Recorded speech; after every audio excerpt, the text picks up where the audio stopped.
Hello World et bienvenue sur Codapic.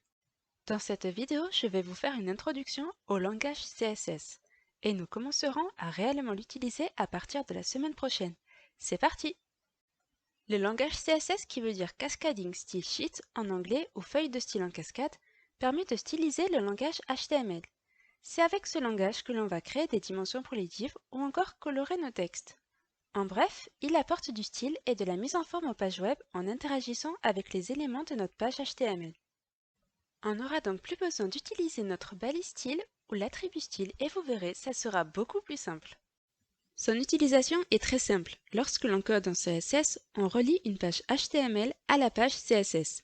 Pour cela, dans la balise head de la page HTML, il faut ajouter un lien qui va les relier. Ce lien est la balise link qui ressemble à ça. On ouvre une balise link, on écrit href égale style.css entre guillemets, et ensuite on écrit rel égale stylesheet entre guillemets.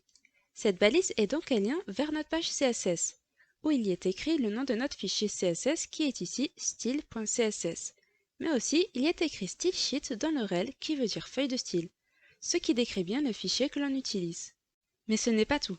Pour styliser notre code HTML, on doit utiliser des classes et des ID.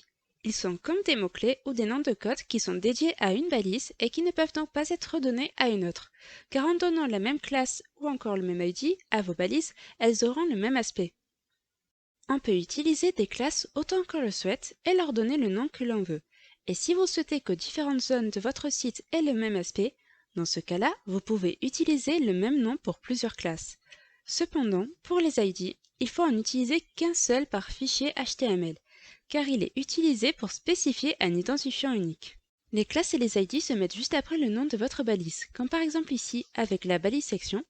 J'ouvre une balise section et à côté j'écris classe, j'ouvre les guillemets, et j'écris section 1 par exemple, mais vous pouvez mettre le nom que vous souhaitez.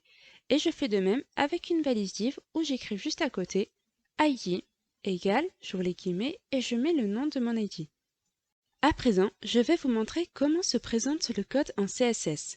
Comme vous pouvez le voir, on réécrit le nom de la classe et de l'ID que l'on a écrit sur notre page HTML. Et à l'intérieur, on peut par exemple mettre une couleur blanche pour le texte.